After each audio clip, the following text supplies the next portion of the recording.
पृथु की कथा। सूत जी कहते हैं, हे ऋषियों, वेन की मृत्यु के पश्चात मंत्री परिषद ने वेन के शासन काल में पनपे हुए दुराचार को मिटाने का प्रयत्न तो किया, परंतु वे उसमें सफल ना हो सके। प्रत्येक मंत्री की अपनी पृथक विचारधारा थी, पृथक मान्यता थी। अनेक बार उनके विचारों में भी परस्पर टकराव उत्पन्न हो जाता था। उन मंत्रियों में कोई भी ऐसा शक्ति संपन्न मंत्री नहीं था जो अपने साथियों के कार्यकलापों पर नियंत्रण रख सकता। प्रत्येक व्यक्ति अपनी सत्ता बनाए रखना चाहता था। इसके लिए उसे ऐसे तत्वों की आवश्यकता होती थी जो उसकी सत्ता को अक्षुण्ण बनाए रखने में सहायक हो। ऐसे मंत्रियों का आश्रय पाकर वे अवांछनीय तत्व पूर्ववत निरीह प्रजा के साथ मनमानी करते रहे। ये अवांछनीय तत्व जो वेन के शासन काल में पनपे थे, अब मंत्रियों के स्वार्थजन्य आश्रय को पाकर और भी पल्लवित पुष्पित होने लगे। प्रजा उसी प्रकार अत्याचारों की चक्की में पिस रही थी जिस प्रकार वेन के समय में पिसती थी। परिणाम यह हुआ कि मंत्री परिषद के समय में भी अनीति, अत्याचार, दुराचार, अधर्म, अराजकता, लूट खसोट पहले की भांति ही अबाध गति से चलती रही। दुखी प्रजा ने धर्मपरायण व्यक्तियों के कानों में यह बात पहुंचाई कि जनता की पीड़ा में लेश मात्र भी कमी नहीं आई है, इसके विपरीत इसमें कुछ वृद्धि ही हुई है। धर्मात्मा व्यक्तियों ने कई दिन परस्पर विचार विमर्श किया। अंत में एक अति बुद्धिमान ऋषि ने सुझाव दिया कि हमें राजा वेन के मृत शरीर का मंथन करना चाहिए, देखें उससे क्या प्राप्त होता है। यह सोचकर ऋषियों ने सबसे पहले वेन के मृत शरीर के बाएं अंग का मंथन किया, फिर अपने मंत्र बल से उसके शरीर की संपूर्ण कालिमा और कलुषता को बाहर निकाला। इसके फलस्वरूप वेन के बाएं अंग से ऐसा काला भयानक पुरुष बाहर निकला जिसके शरीर से विभत्स दुर्गंध आ रही थी, जो पुकार पुकार कर उसके दुराचरण की गाथा सुना रही थी। इसे देखकर उपस्थित दर्शक एक बार तो भय से आतंकित हो गए। उसका काला शरीर बता रहा था कि वह दुर्गुण एवं दुराचार का साक्षात पुतला है। उसके नेत्रों से लाल लाल ज्वाला निकल रही थी। ऐसा प्रतीत होता था कि वह अपने क्रोध से सबको नष्ट कर देगा, परंतु वह पुरुष वहां अधिक समय तक नहीं ठहरा। बिना किसी से बोले वह दक्षिण दिशा की ओर चल दिया। इसके पश्चात ऋषियों ने वेन के दाहिने अंग का मंथन किया। उसमें से एक सुंदर पुरुष तथा स्त्री की युगल जोड़ी प्रकट हुई।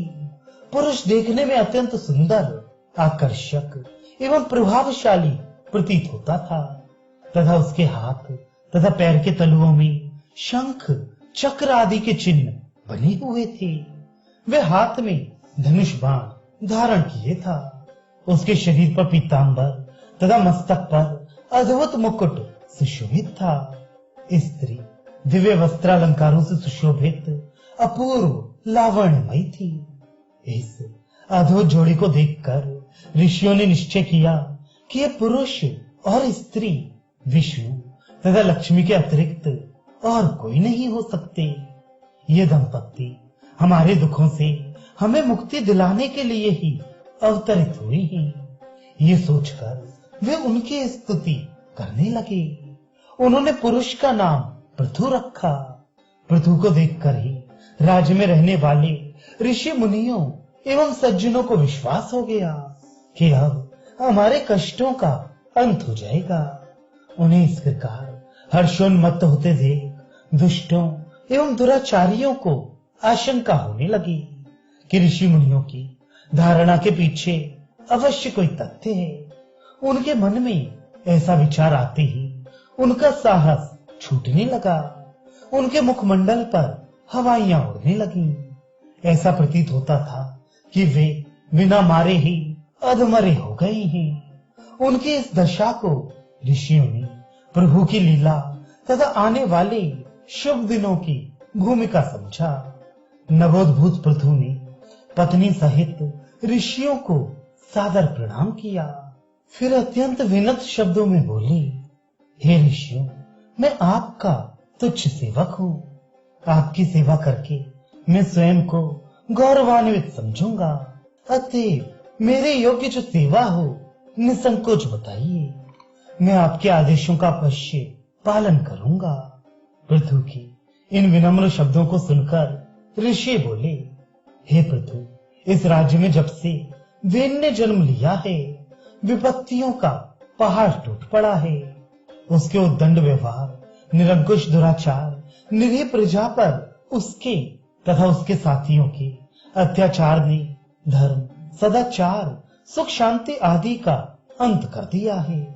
उन दुष्कर्मों से व्यथित होकर उसके पिता महाराज अंग राज्य का परित्याग करके कहीं चले गए। वेन ने राजा बनकर और भी भयंकर अत्याचार किए। कुछ समय के लिए हमने राज्य का कार्यभार मंत्री परिषद को भी सौंपा था, परंतु उसने और उसके साथियों ने अपनी उद्दंडता से उन्हें सुचारू रूप से कार्य नहीं करने दिया। अतः हमें विवश होकर वेन का वध करना पड़ा। वेन की मृत्यु के पश्चात भी उसके दुष्ट साथी राज्य में उत्पात मचाए हुए हैं, जिससे अराजकता की स्थिति उत्पन्न हो गई है। अब इस कष्ट से पृथ्वी मंडल की रक्षा का उत्तरदायित्व आप संभालने की कृपा करें।